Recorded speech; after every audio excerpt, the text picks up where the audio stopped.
Welcome to Efarm. We're here with Dr. William. We're visiting Efarm. This is one of the greatest farms and upcoming scale farms in Uganda and to be East Africa and Africa. We're going to have a few questions for him, just for you, our viewers, to get some intel on Efarm and agriculture And Efarm in general. It has cows. Yes, it has cows. Okay, so Dr. William, tell us about how you're managing these cows for people who want to start up the cow business. They want to deal in livestock, especially cows. How have you managed to start, and what are the problems you're facing while you're still under this structure? Okay, good morning everyone. Good morning. We are at Efarm. I'm by name of Dr. William Misiriza. I'm the manager of Efarm. Specifically, as we started this farm, or as anyone outside there who is planning to start the farm, the dairy farm, first and foremost, you set the planting of the farm feeds, first and foremost. Farm feed, all those types of pastures we have mentioned about, the super napier, the maize, and the sugar grass, they are used for silage making. We serve them in silage form, or we make the forage part of it to feed our animals. Then after the structure was put up, then we introduced our cows, as you see them in the background. So afterwards, what we had to do, another critical point in dairy farming is selecting the breed. You don't just select any type of cow. You select a cow depending on the target you are having of the farm. As I've told you that Efarm is targeting the dairy farming, so we have some key factors we have to follow when we are selecting that type of animals. Yeah. The key factors include, and while you give me the key factors, you're also going to tell me about the best breed you have here and the best breed you would wish to have here if it's not already there. Yeah. Okay. At Efarm, we decided there is a term called acclimatization. It is a scientific term which means bringing an animal or any person you introduce that person or an animal in an environment, and you leave it to cope up with that situation. These animals we are having here, they are not 100% Frisian cows. They are 80 to 90%. The reason as to why we did not select 100% Frisian Holstein cows is that we wanted to change the breed by ourselves. That's why we have our bull, which is 100%. So we know that we shall increase the trade with time. You get it? Yeah. So when we are selecting the animals, first and foremost, most of the farmers, they tend to deceive. You find the animal here, the cow here, they tell you this one is producing 20 liters, 40 liters. But the most importantly, you need to follow records. That's why at Efarm we keep records. Record keeping is very essential at the farms. Be it dairy farm, be it any kind of farm, you need to keep records. So, as we are selecting these cows, we followed the records of their previous lactation period, that period when they are milked, when the animal is giving out milk. We followed the previous lactation period first. Secondly, there is a term called pedigree, selecting an animal based on the ancestors. You get the production of their mothers and the dam and the sire. You get, that is it. Most specifically, that is what we considered. But we expect in few years, like 2 years, the offspring of this cow, the Africa, is here. I think you are. Okay. Is there. So that one, we expect its young one to be giving us up to 30 liters. Yeah. So if I may ask, over this period, it's been dry. We are into December. I understand Uganda has been dry in November, a month that is historically known to be a rainy season. How are you as farmers and Efarm particularly coping with this period? I understand you're planting pastures, but how are you coping with the shortage of rains? Okay. Agriculture and farming at large is dependent on climate. We're not going to make total loss because we are going to turn the silage, which was meant for workers, food, for surplus, as in income, we are going to turn it into silage making and feed for, and we feed our animals.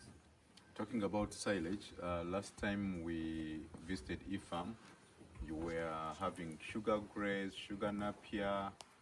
How have you proceeded on making silage with this, and what have been the learnings from that process of making silage?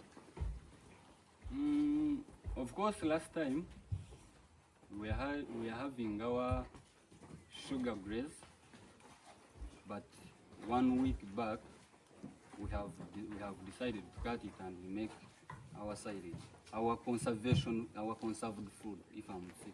I don't normally call it silage, I call it conservation of animal feeds. We have conserved it in soil and we are well prepared for the drought which is coming. Yeah. Okay, so as you're making the silage, what were the key things to learn or the steps that you followed in making the silage? Okay. And what could you do better if there were challenges? Of course, this was not our first time to make silage. However, as I told you, every day we learn. We visit farms to learn. Whether you are a doctor, whether you are a manager, but you have to learn. In life, you have to be open-minded and you do what? And you learn.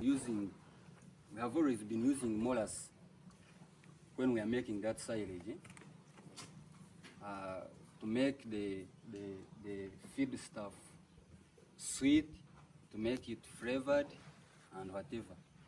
Now, this time around, we have added on microbes to increase the rate at which it will ferment. You get? In fact, right now, the silage which you have been making and we serve after 3 weeks, those are 21 days, we can now serve it after 1 week.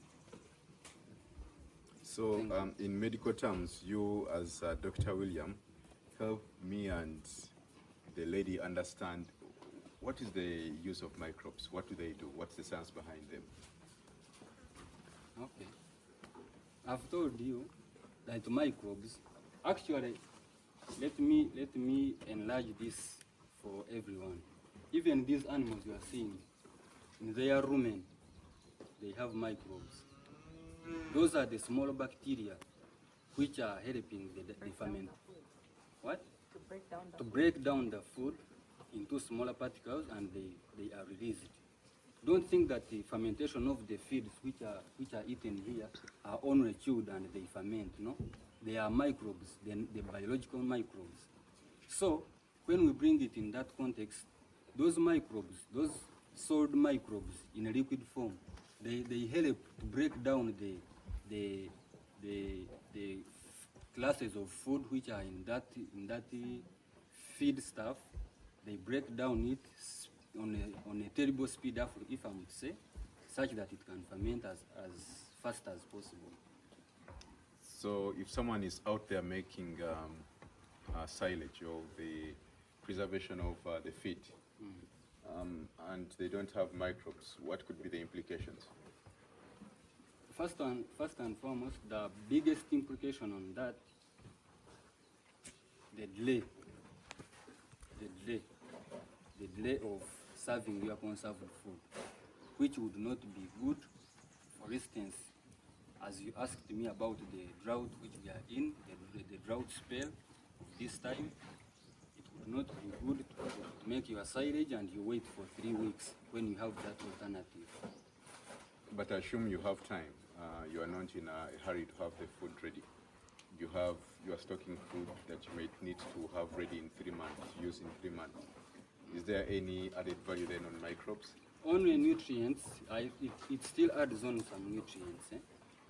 Microbes add some nutrients to that feed stuff that we have conserved.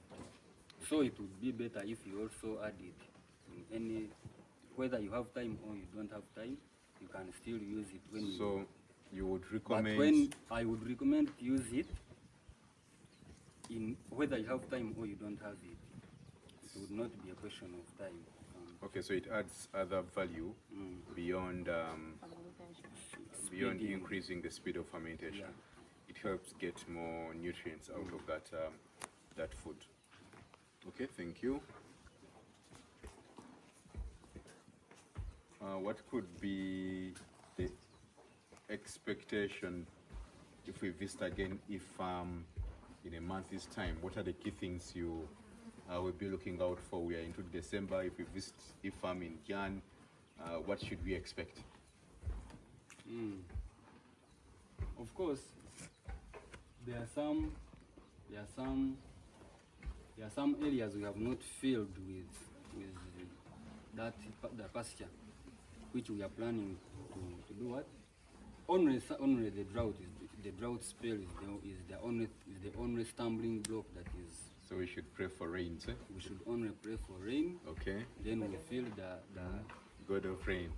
Yep. As we conclude. Then we shall find you will find everything. Okay.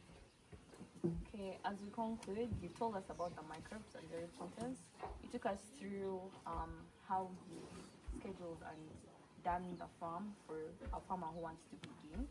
And you also told us about the preparation of the silage here and how you are using it as a way not to make losses by saving and storing the silage in soil. You've also told us about your plans that you have for the next time in case we come back here in January. And I believe everything you said is very insightful, and we do wish the best for Efarm. Therefore, come January, we'll be praying to the God of rain and the God of, harvest, so that the silage does grow well and the farm cows can, get food to eat. And you have better breeds, because I see you have some small calves there. And by that time, we hope that they're still in good condition, they haven't fallen sick. And we hope to see you in January or February. Jan is the new year month, so February at latest.